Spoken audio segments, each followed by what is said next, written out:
Welcome to the Wish I'd Known Then podcast, where we focus on how authors found success, looking at strategies that have taken them to the top of the bestseller charts, as well as what they've learned from their mistakes. Because being an indie author is more than knowing the latest marketing trend. It's about being innovative and creative and learning from your mistakes. Welcome to the Wish I'd Known Then podcast. I'm Sara Rosette. And I'm Jami Albright. And today we're answering listener questions.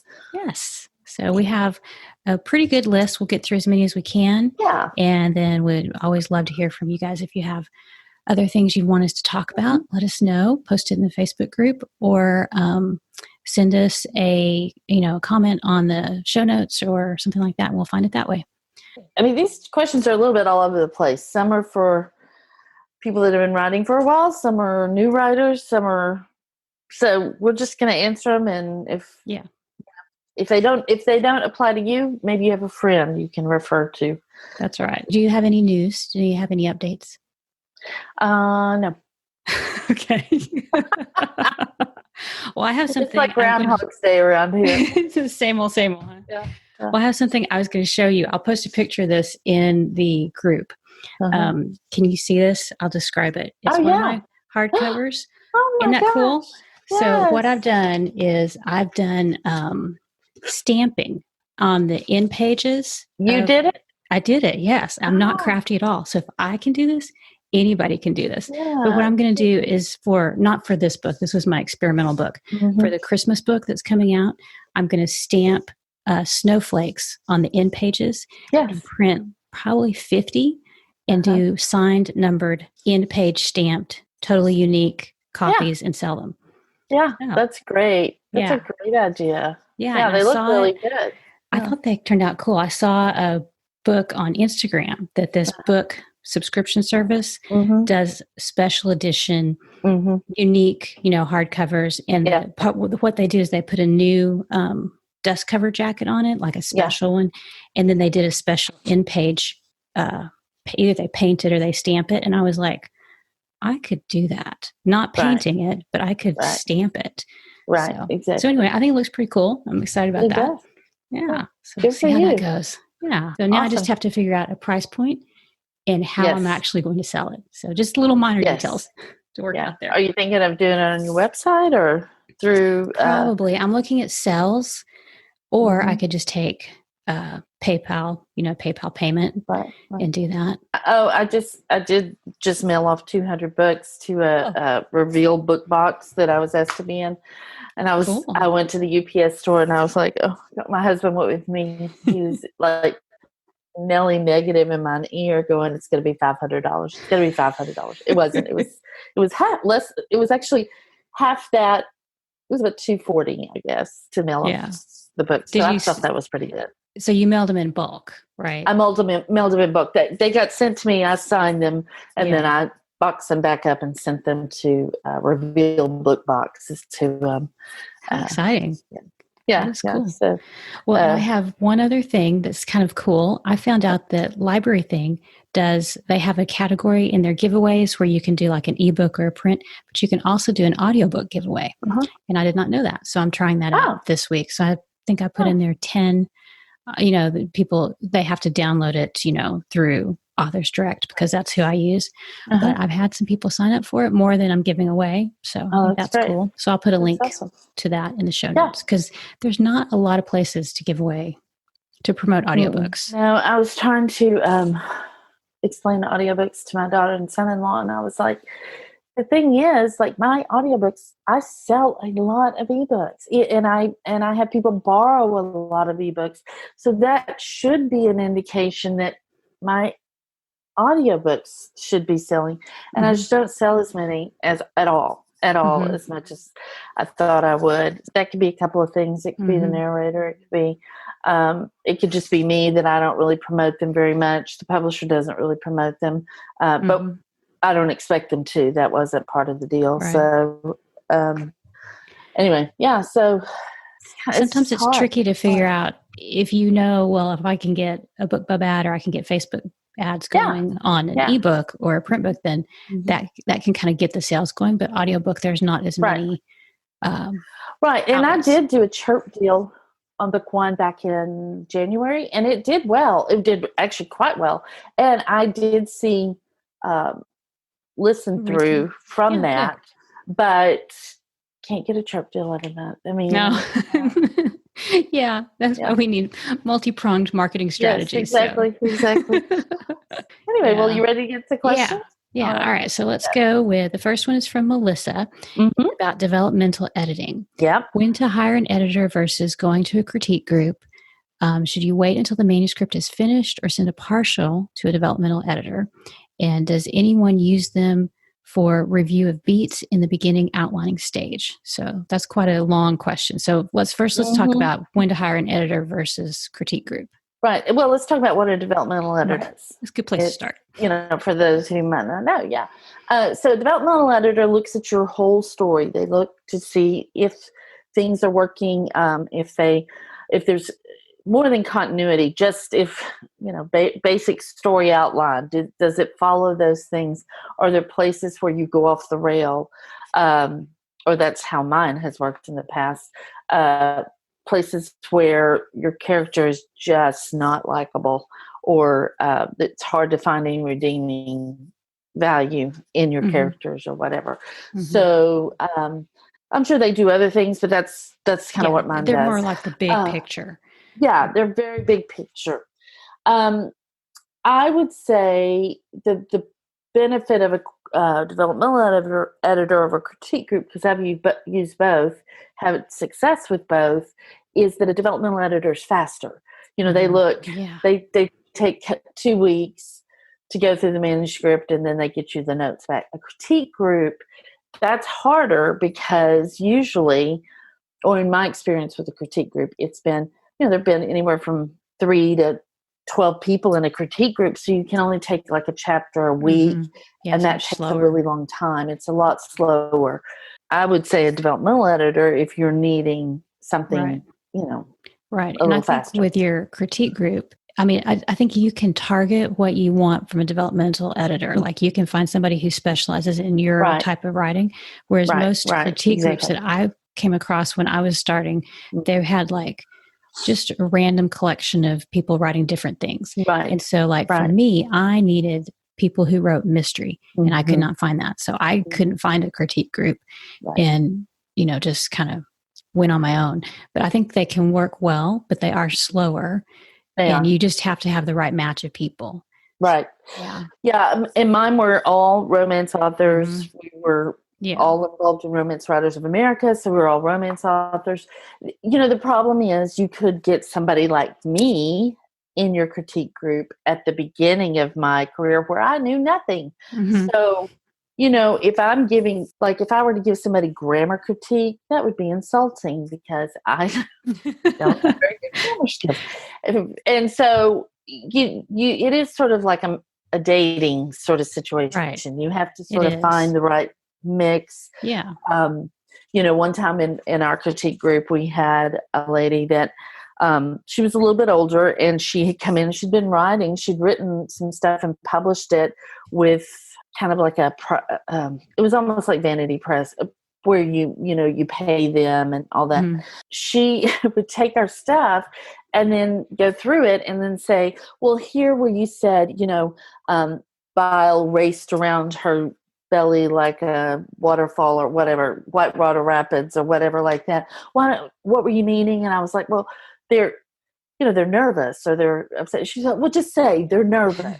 I'm like, well, I don't think that's what we're supposed to do. That's showing and telling. Yeah, whatever. Maybe you don't like my analogy, but I don't think that's so, you have to kind of be a little bit careful. I was lucky. I got really, really good authors that knew what they were doing, and they really taught me to write. So So I feel like a critique group is you're oftentimes getting feedback from your peers, maybe professional writers, maybe not.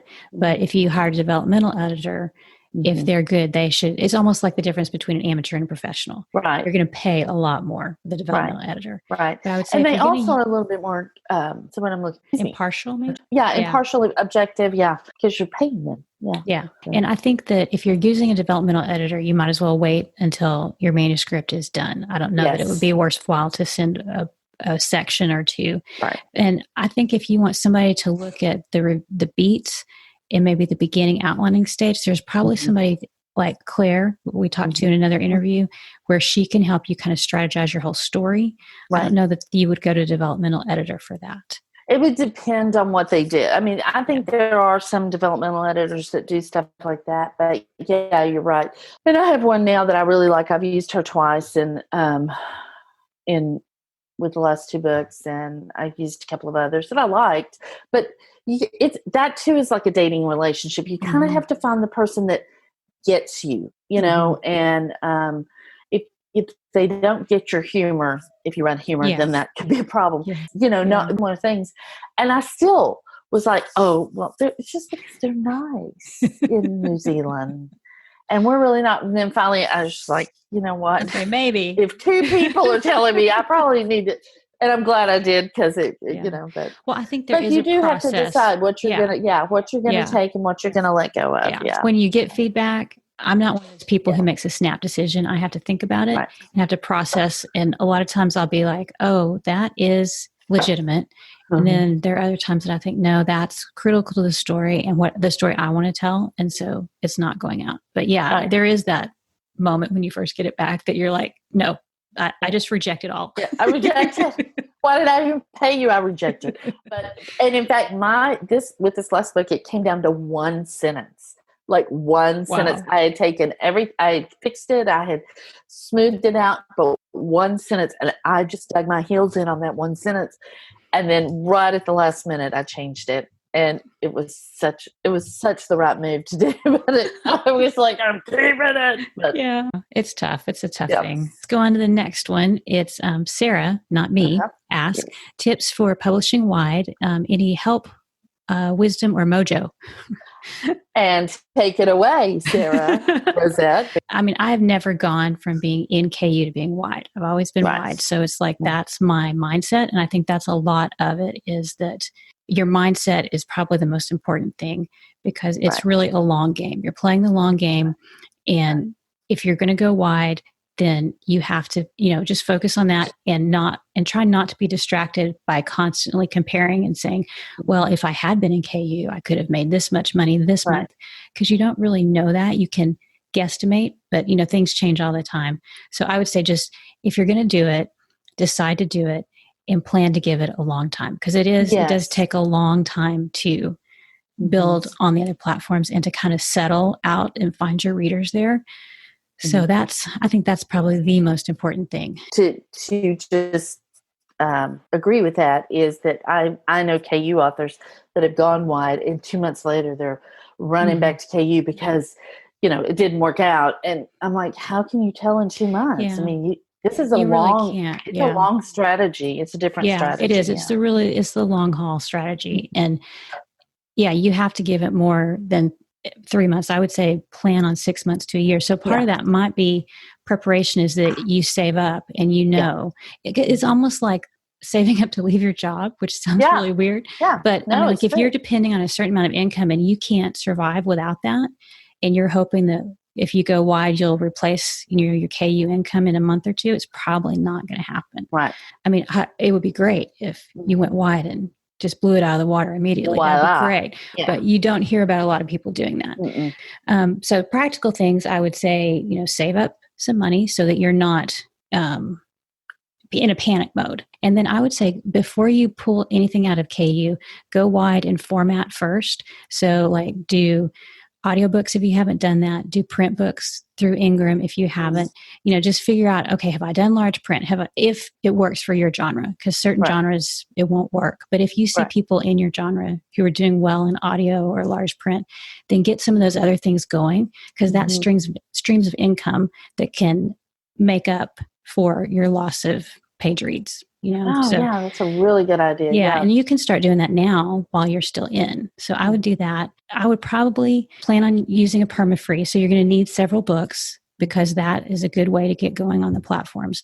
So if you only have 1 book or you only have 2 books, maybe hold off until you have more.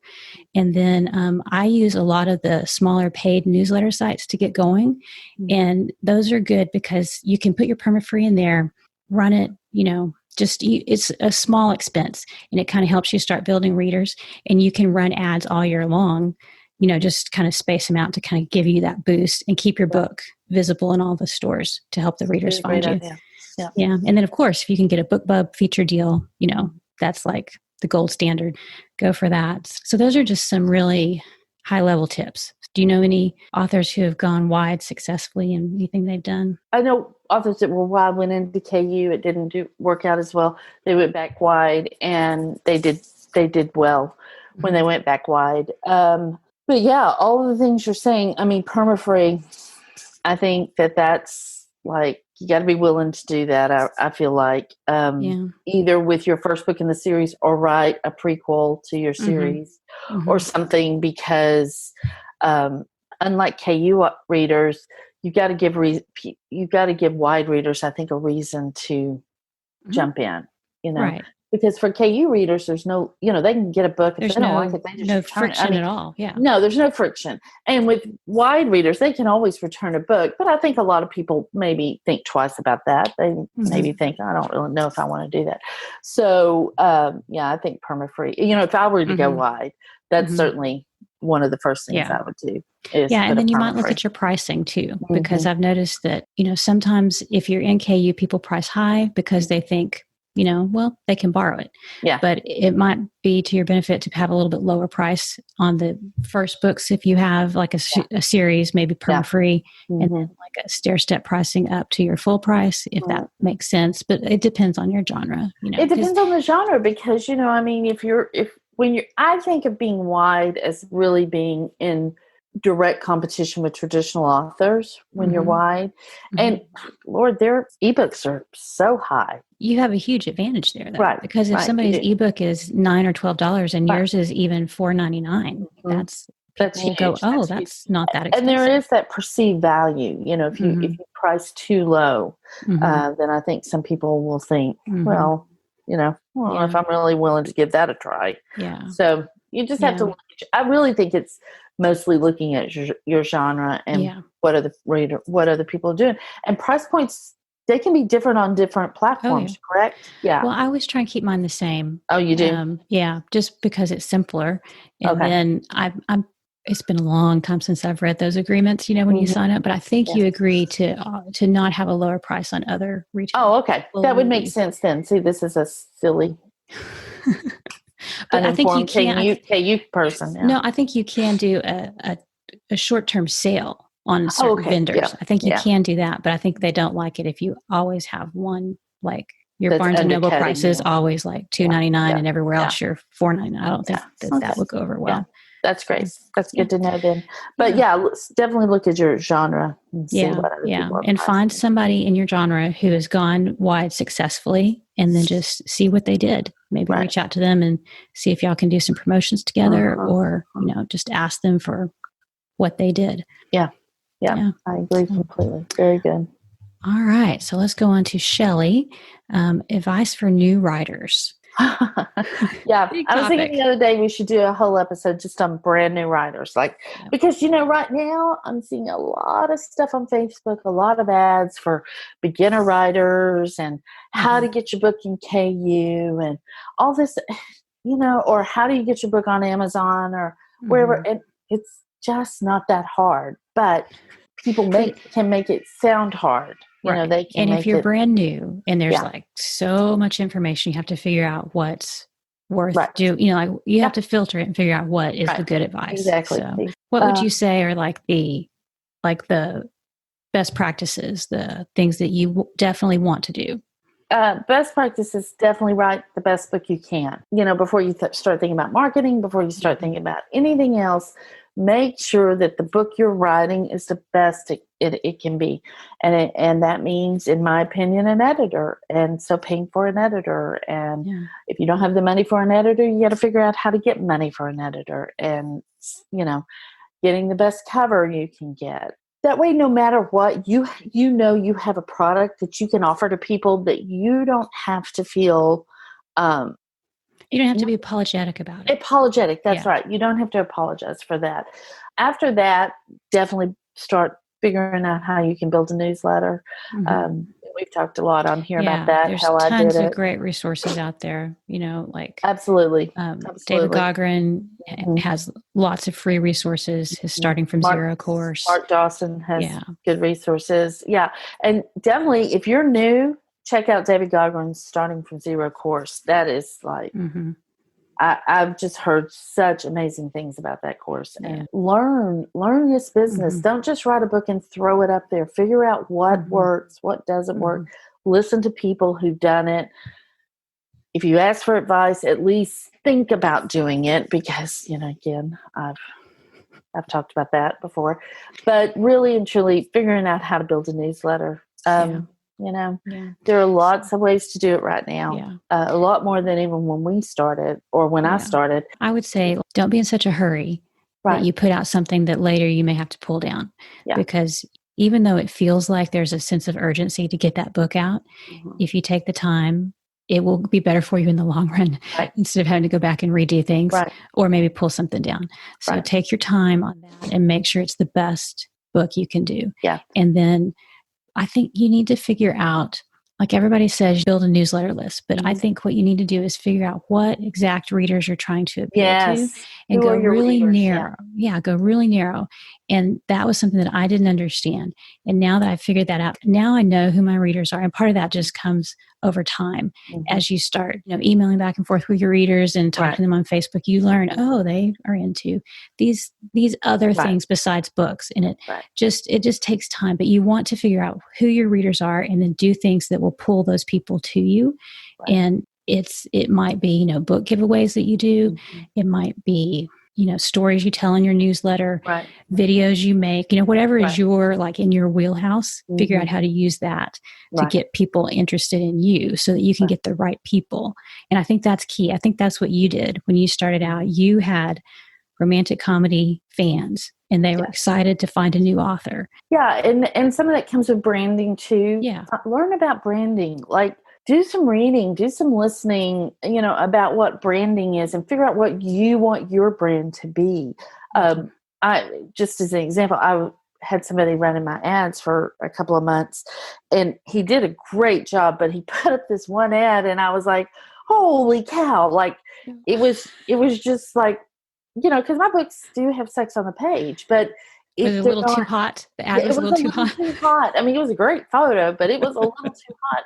And I had to say, hey, that doesn't really go with my brand. He immediately took it down. It was no big deal at all. He was so professional. But, he was sort of looking at other authors in my genre that write funny, sexy books. But mine just aren't like that. And so I don't want to ever put out anything that does not reflect my brand, does not reflect the Jami Albright book. And so, but you have to know that. You have to and a lot of that comes with time. It does come with time, but I think in the beginning you can still know, hey, these are the kind of books I want to write.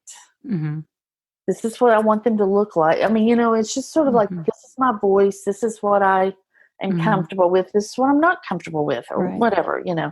And I think your brand can evolve over time because when I started out, I wrote cozies and I wrote back then was called mom lit cozies about a mom sleuth. I don't write that series anymore. So I've moved into more the historical fiction mystery, but there's enough similarities between all my books that people who liked the mom books will probably like other contemporary cozies or my historicals because they all have that same, like my brand is like a lighthearted tone with mystery, lots of mystery and puzzles and humor, witty dialogue. Hopefully that's all in there in all the books. So you may have different ways that you tweak your marketing as you go through your career, but drawing those readers to you that are interested in your specific style is really important. I think that's super true. I just think, and actually the Spa Girls podcast, self-publishing authors, but they have several, go back and look at their episodes in the past. They have several episodes on what to do when you're really getting started, and they're very concise. They have really good answers. So that's another good resource for you. Okay, so we've answered this one a little bit. I hope I say this name correctly. Purnima. wants information on marketing for writers. So what else would you say for marketing for writers? Oh, it's just, it's tough out there, y'all. That's what I'd say. Because people are more marketing savvy.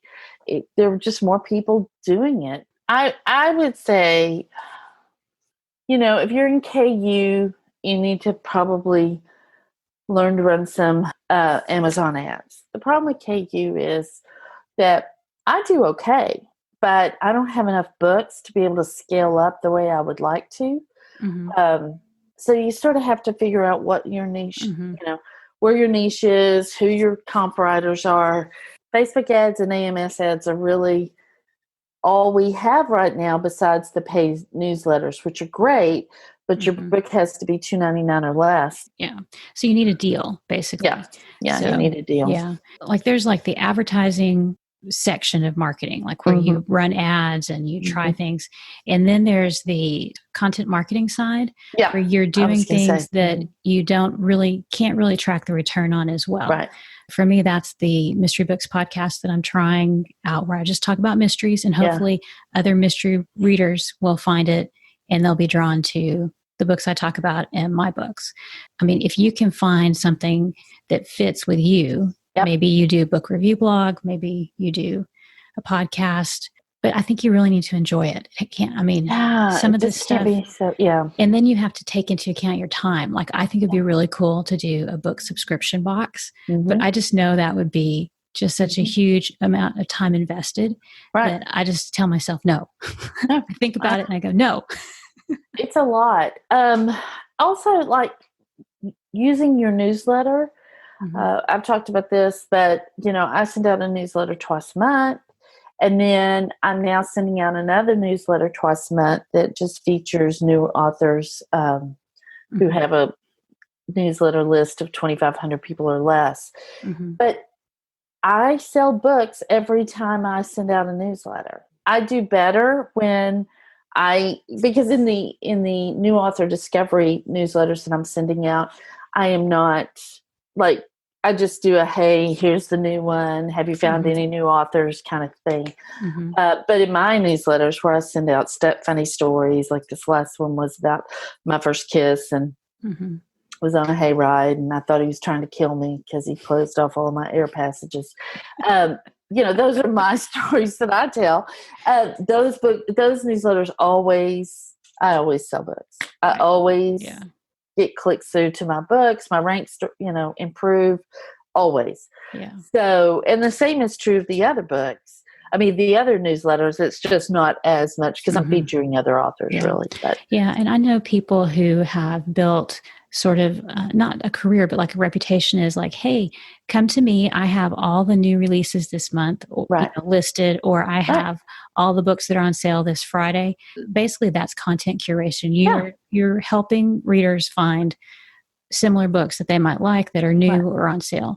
Maybe even doing something as simple as that, because that could really help you develop relationships with other writers. And that can be helpful because then you can work together to promote your books. Sort of thinking outside the box other than just ads, because again, it's tough out there and ads are expensive. Yeah. And people may not, if they're, they may not have the bandwidth to pay for ads. And sometimes you have to invest quite a bit to learn what works and what doesn't. And it takes a lot of headspace. It takes me away from writing. Yeah. I've taken my ads back. For the last week, I've done nothing but, ads. Watch my ads, fix my ads, babysit my ads. I mean, it takes a lot of time. You have to decide how much headspace are you willing to give to something like that. Yeah. All right. So next one is Cheryl. She wants information about starting over in your author career. Okay. So I had to do this, and it's another one of those long haul things where you go, okay, I'm going to take the time. I decided when I was going to go indie that I would just write a new series because my other series was tied up with a traditional publisher and I was not getting those rights back. If I wanted to do anything, I had to write a new series. So basically I just sat down and said, okay, I'm going to write a new series. And focused on getting that going. Mm-hmm. And then once I had several books, I waited until I had a couple books before I started trying to promote them, really focused on the promotion. But I think it's another one of those mindset things where somebody said to me the other day, we were talking about the books, and they said, wow, wouldn't it be great if you got those 10 books back that the publisher still has? And it would be nice there would be marketing things, but I have mentally shelved those and just moved on. I just have focused all on my indie stuff now that I'm doing it and just moved on. You have to write the books first. And for me, that's at least 3, 4 or 5 months investment of time. So I would say get your content that you own. You may have to start over with new reviewers and new subscribers and everything. Yeah. But I think if you had a newsletter to begin with and you still have that list, it's a dead list, but you can send out an email and just say, it's been a long time. And tell them what's been going on, or don't tell them what's going to be going on. But just say, hey, if you're still interested in being, seeing what I'm doing next, maybe even give them a sample chapter or sample few chapters, give them a link to then go sign up for a new email and then start a whole new list that way. I think that's not a bad idea. I think that, because there may be some people that just say, hey, I really liked your books before. I want to read them. If you're switching genres, that is hard. But again, that comes with relationship building, and, it's just like starting from zero. You just start trying to figure out content that's going to appeal to the readers that you're wanting to sell your books to. Right. Yeah. Again, check out David Gaughran, Starting from Zero. Yes. And actually, a lot of people will say, this rapid release philosophy, which works. I mean, it's been proven time and time again. It does work, but it doesn't always work. And I would suggest you listen to the Novel Marketing Podcast. This was this week. He talks about how sometimes rapid release isn't always the best idea. It's not and he always has some all very that, good points that I had not thought of. And I was like, oh my gosh, that would be really tough, because there's nothing harder than going back and trying to rewrite a book. Yes. Or re-edit a book. Yeah. When you're several books in. I mean, there's just nothing harder than that. So, and I would say that rapid release is probably, if you're an established author and you've written quite a bit and you kind of know what you're doing, then that could work. But if you're a brand new author, it is very risky. It's because risky. You don't know how your book is going to be received.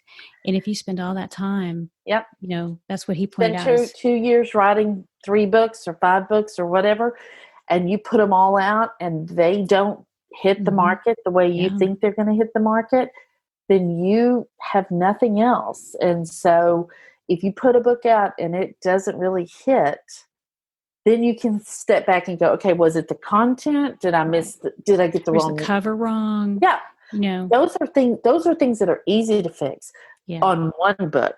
With 3 to 5 books, that's a lot harder to do. So, again, not saying rapid release doesn't work. It's been proven time and again that it does work. But I think you have to really know your audience. You have to really, really know your audience, their expectations, and know you've hit those before you do it. Yeah, very true. Okay, here's another advertising one from Amy, scaling up Amazon ads. Yeah. So this is a tough one.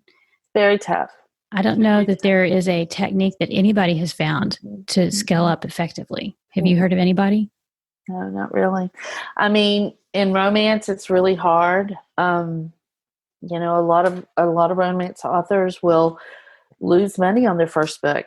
Just bid high to get readers in, right? To get readers into their series, but then they have 10 to 15 to 20 books for them to read through, so they can afford to lose money on the front end. When you don't have a lot of books, you can't really afford to do that. I can lose a little bit of money on my first book, but it's not worth it right now for me to do that. I mean, I think break even with what I've got. No, I'm making a little bit, but very small margin on that first book. But I do have good read through. So Yeah, you do overall, well. I'm still doing okay, but you have to really watch that because if you scale up too much, well, first of all, if you scale up too much, a lot of times the ads will stop running. And then, but if you scale up too much, then you're outspending what you're ever going to make.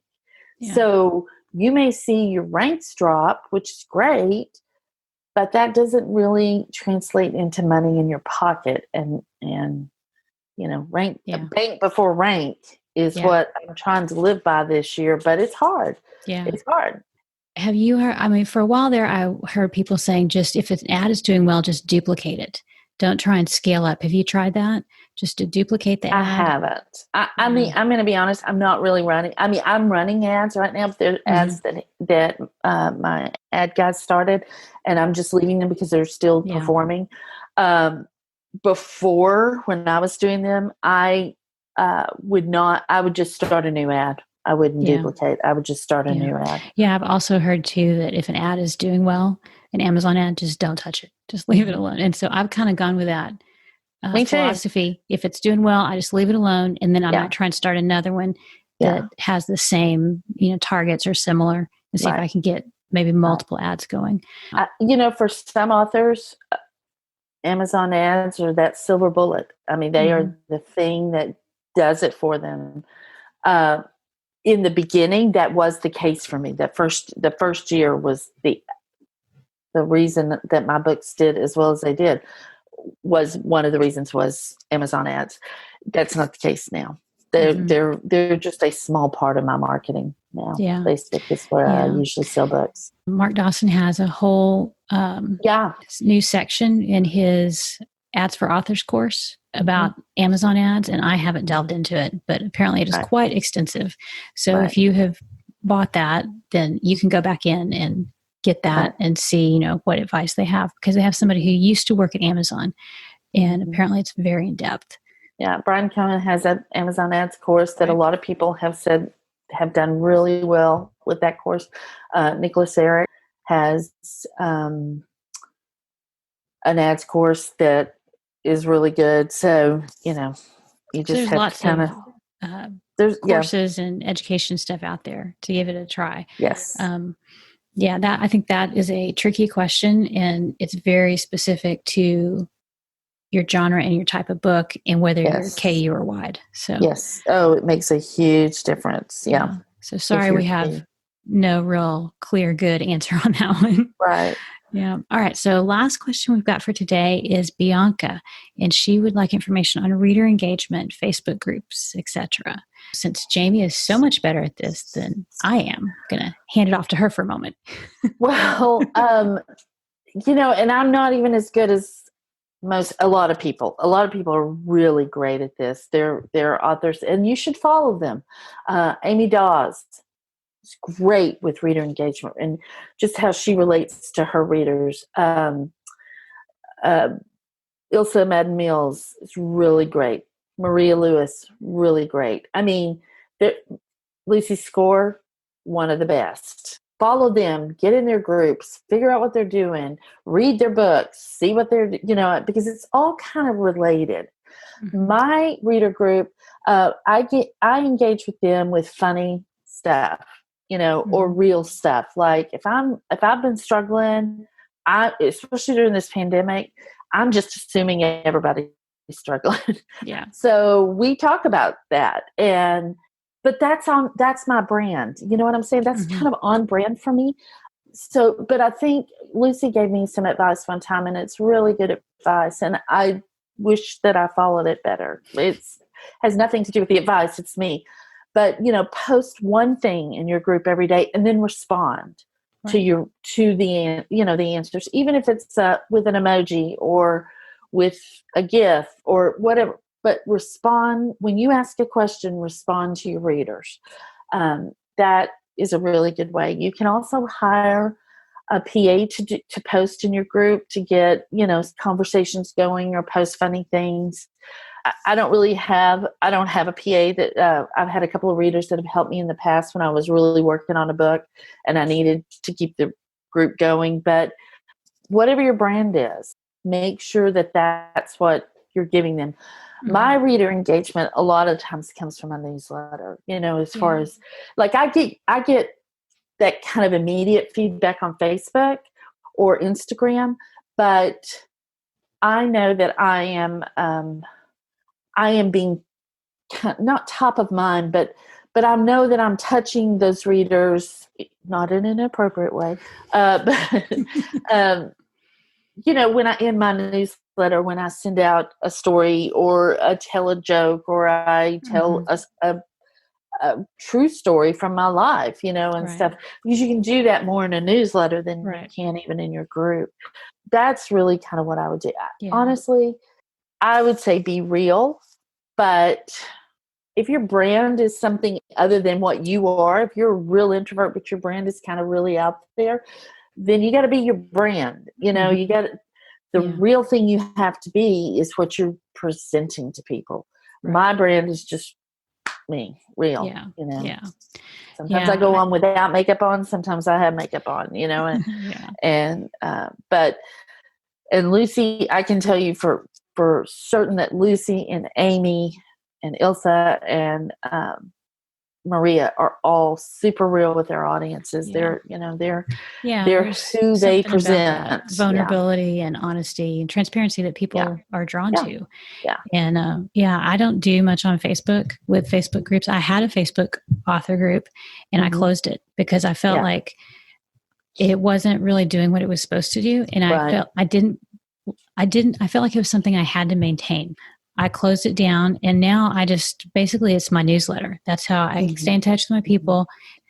I also do like Instagram much more than Facebook. So I have a presence on Facebook, but if I'm going to interact with people, it's usually on Instagram. And that's, like I'll post something and then I'll go in and I'll reply to every comment. Maybe not the hour they post it, but I do go in, like that day or the next day and reply and respond. I see much more interaction there because I'm there more. And Facebook to me, I don't enjoy it. So I don't want to spend time there. So I focus my attention on my newsletter, a little Instagram, a little Twitter, and then try not to get too deep anywhere else because I feel like for me, it takes like all my brain power to write a book. And if I'm using my brain power to come up with fun things to post in Facebook, then that's just words I didn't get written because I only have so much creativity. Bandwidth, Yeah. So. Well, and I would say this, first of all, go listen to our episode with Amy Daws. She really tells you what she does. But she does it because she loves that. She loves that kind of thing, and she's really good at it. But I think you're right. I mean, if it's not something you enjoy, then it is a chore, and it is not something that's going to come across as authentic. See, I'm in mystery though, and I don't think reader groups are as big a deal in mystery as they are in romance. I think that's a big draw for romance readers. And for romance, it's really hard because you're seeing everybody doing all these things. And I struggle with this because I'm not that person. I'm not, I feel like I'm always kind of behind. But I will tell you that my real true readers always respond, always are there. I mean, so you don't really have to keep up because honestly, it would be impossible to keep up. If that's everybody your else. thing, and with everybody else. If that's your thing and you're good, that just comes, or it comes with a little bit of effort, go for it. But if it doesn't, that's not where you should be spending your time. Your newsletter and writing your books. Yeah, it's an impossible goal to keep up with everybody else. It is. There are authors that are much more gifted in like pulling readers to them and interacting with them on a daily, weekly basis than I am. And for me to try and do that, it would be inauthentic for me because that's not how I would do it, and like try and be like somebody else. Yeah, I'd be exhausted. I'd be dead every day by 3. I couldn't do anything else. Right. Yeah. So be yourself as much as you can. Yep. and the people who resonate with that will find you and they'll be so happy they found you. When people email me now and they're like, oh, I love Dorothy Sayers and Agatha Christie, and they are the people who are reading the books similar to what I'm writing. And they're just so happy to find somebody else who enjoys those books. Right. Yeah. Those are our questions this week. Yeah. And we hope we've answered them. If you have more, put them in the Facebook group. Wish I'd known them for writers.